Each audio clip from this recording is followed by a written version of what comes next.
One past indefinite, जो कि आपका बहुत ही ज्यादा सिंपल है। पास्ट इंडेफिनिट मतलब जो भी कार्य, जो भी घटना आपकी पास्ट में हुई है उसे पास्ट इंडेफिनिट बोलते हैं। सेंटेंस बनाना भी इसका बहुत सिंपल है। सब्जेक्ट प्लस वर्ब की सेकंड फॉर्म प्लस ऑब्जेक्ट, ऐसे आपका सेंटेंस इसमें बन जाता है। यदि कोई भी पास्ट टाइम दे रखा हो आपको, जैसे मैं आपसे बोलूं कि मैं कल आपसे मिली थी, तो वो भी पास्ट इंडेफिनिट ही यूज होगा। कि मैं 2 महीने पहले, मतलब जिसमें पास्ट का समय दे रखा हो तो उसे भी हम पास्ट इंडेफिनिट में यूज करते हैं। पहचान देख लीजिए, जिस शब्द के अंत में ता थी थे, ता था ती थे, या ई ये, दा दा दी दे, आ ई ए। एक चीज और, इसमें 2 प्रकार के सेंटेंस आते हैं आपके, जिसमें था थी थे, तो जिसमें आपकी कोई भी क्रिया नहीं होती, कोई भी एक्शन नहीं होता, जो सिर्फ एक बात बोली जाती है, एक सिचुएशन बोली जाती है कि लड़का था, लड़की थी, भूखे थे। मतलब एक नॉर्मली जब आप एक स्टोरी बनाते हो ना, तो उसमें ये वाले वर्ड्स आते हैं, ये वाले सेंटेंस आते हैं, है ना। तो जिसमें क्या होता है, सेंटेंस फ्रेम कैसे करते हैं, subject plus was, verb plus object. Was आपका यदि सिंगुलर सब्जेक्ट होता है तो वॉच, प्लूरल सब्जेक्ट हो तो वर्ब, सभी जानते हैं ये, है ना। तो राम एक अच्छा गायक था, इसमें कोई भी क्रिया नहीं हो रही है, एक बात बोली जा रही है, एक पास्ट की सिचुएशन बोली जा रही है। Ram was a good singer. Lakshman Ram के भाई थे, Lakshman was brother of Ram. वे दुखी थे, दे वर सैड, वे भूखे थे, या माया भूखी थी, माया वॉज हंग्री। तो ये वाला आपने देखा होगा, वे आपका प्लूरल है, प्लूरल के साथ वर्ब, माया आपकी सिंगुलर है तो सिंगुलर के साथ वॉज, तो subject plus was, verb plus object. बहुत सारे स्टूडेंट्स के दिमाग में कंफ्यूजन होगा, जो तो पास्ट कॉन्टिन्यूअस होता है ना, वॉज वर्ब वाला पास्ट कॉन्टिन्यूअस होता है, लेकिन उसमें आपकी क्रिया भी होती है, वर्ब में आईएनजी भी आती है, वो आपका क्रिया हो रही होती है, तो वो पास्ट कॉन्टिन्यूअस होता है। लेकिन यहाँ पे आपकी कोई क्रिया नहीं हो रही है, यहाँ सिर्फ आपकी पास्ट की बात बोली जा रही है कि लड़का थे, है ना, लड़की थी, भूखे थे, सुखी थे, मतलब जो भी है पास्ट की एक नॉर्मल बात बोली जा रही है, जिसमें कोई भी क्रिया नहीं है। हम बाकी के भी देखते हैं, ता था, या ये, दादी थे, बाकी भी हम देखते हैं।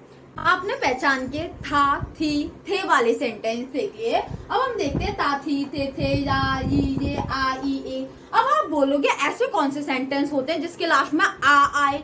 भाई आ नहीं आता है, बड़े आकार डंडा जो सभी ने पढ़ा है वो आता है, ई भी आता है, लेकिन ई की मात्रा आती है। वे कल आई, आई में ई आ गई ना, वे कल आए, तो ई भी आती है, ई की मात्रा भी आ सकती है, ए भी आ सकता है और ए की मात्रा भी आ सकती है। तो इसका मतलब वो आपके पास्ट से ही डिनोट हो रहे हैं, ठीक है। यदि हम सिंपल में देखें तो सब्जेक्ट प्लस वर्ब की second form plus object.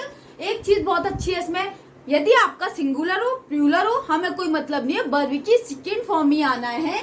Simple sentence यानी कि अफर्मेटिव और सिंपल सेंटेंस में बहुत सारे बच्चों को दिक्कत होगी। वर्ब की सेकंड फॉर्म क्या होती है?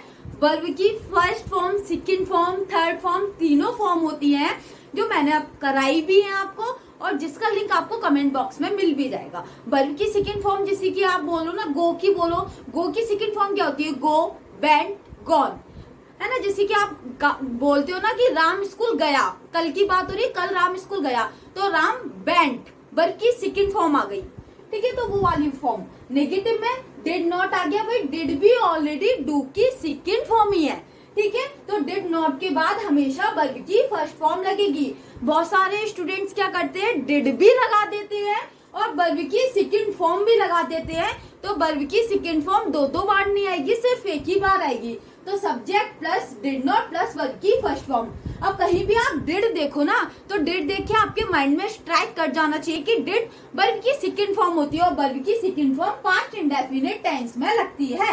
यदि हम सेंटेंस देखें तो मीरा ने गाना गाया, या मतलब आ की मात्रा आ गई, वैसे या भी है और आ की मात्रा आ गई है। मीरा ने गाना गाया, तो मीरा सेंग आर सॉन्ग, मतलब सेंग, सिंग की सेकंड फॉर्म आती है सेंग, है ना। मीरा ने गाना नहीं गाया, नहीं आ गया ना, नहीं मतलब नेगेटिव सेंटेंस आ गया, तो उसमें डिड नॉट लग जाएगा, काम खत्म। डिड नॉट, लेकिन वर्ब की first form, subject plus did not plus verb की फर्स्ट फॉर्म प्लस ऑब्जेक्ट। तो याद रखना, मम्मी ने कल नाश्ते में पोहा बनाए, बनाया या बनाए एक ही बात है ना। तो मम्मी प्रिपेयर्ड, सेकंड फॉर्म आ गई प्रिपेयर्ड, मतलब बनाना को आप कुक भी बोल सकते हो, है ना, प्रिपेयर्ड भी बोल सकते हो। तो प्रिपेयर की सेकंड फॉर्म प्रिपेयर्ड हो गई। Poha in breakfast yesterday, yesterday आ गई, कल की बात की गई, काम मम्मी ने जो भी कल किया वो खत्म हो गया।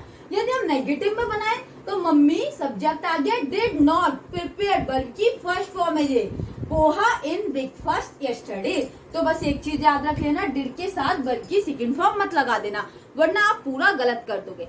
और अभी इसका इंटेरोगेटिव और रह गया है आपका इंटेरोगेटिव भी आपके दो तरीके के होते हैं।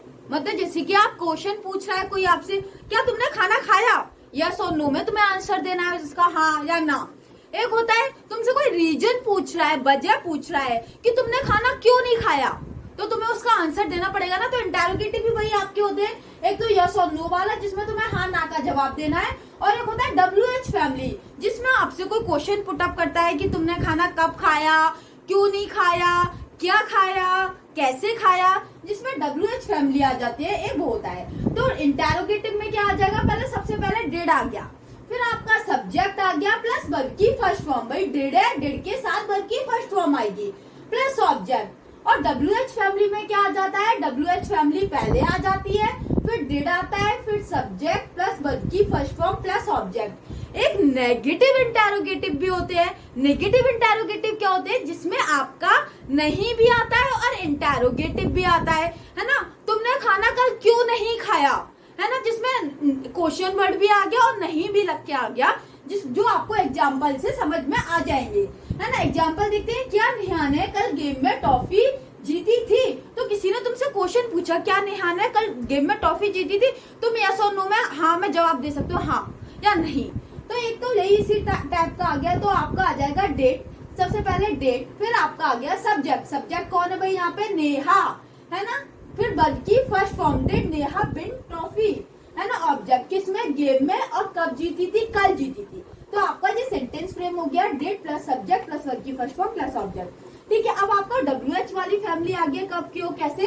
पापा दिल्ली कब गए, आप क्वेश्चन पूछ रहे हो मम्मा से, पापा दिल्ली कब गए, तो कब की पहले वैन आ गया, WH फैमिली आ गई, फिर आपका डिड आ गया, फिर सब्जेक्ट प्लस वर्ब की फर्स्ट फॉर्म आएगी, क्योंकि डिड के साथ वर्ब की फर्स्ट फॉर्म आती है, प्लस ऑब्जेक्ट। ठीक है, अब ये वाला सेंटेंस आपका कौन सा है, ये वाला सेंटेंस आपका इंटेरोगेटिव भी है और आपका नेगेटिव भी है ना। तो ये वाला सेंटेंस कैसे फ्रेम होगा ये भी देख लेते हैं हम, है ना। क्या मोहन ने आपको 100 रुपीज कल नहीं दिए थे, है ना। किसी से उधार लिए होंगे, पूछ रहा है मम्मी से, दिए थे कल 100 रुपए नहीं दिए थे, नॉर्मली बात। तो डिड मोहन सब्जेक्ट के बाद नॉट आएगा। इंटेरोगेटिव में यदि नॉट आपसे पूछा है तो सब्जेक्ट के बाद आएगा, और नहीं पूछा तो बहुत अच्छी बात है ना। Did Mohan not give you 100 rupees yesterday, क्या मोहन ने तुम्हें कल 100 रुपए नहीं दिए। तो सबसे पहले डिड आ गया, subject plus not plus verb plus object, 100 rupees yesterday. ये भी आपका नेगेटिव और WH फैमिली है। तुमने कल क्रिकेट क्यों नहीं खेला था, मतलब क्यों नहीं खेला या खेला था, कुछ भी बोल दो। तो बाय डिड यू नॉट, यहाँ पे भी आपका सब्जेक्ट है, बाय WH फैमिली पहले आ गया, प्लस आपका डिड आ गया, प्लस सब्जेक्ट के बाद भी आपका नॉट आ गया, प्लस वर्ब की फर्स्ट फॉर्म प्लस ऑब्जेक्ट, और कब, कल, परसों जो भी है, तो आपका टाइमिंग लिया गया। आई होप आपको पास्ट इंडेफिनिट समझ में आया होगा। यदि आपको किसी भी प्रकार की कोई भी दिक्कत हो या कोई डाउट या कंफ्यूजन हो तो मुझे आप कमेंट बॉक्स में कमेंट करके बता सकते हो। Thank you for watching.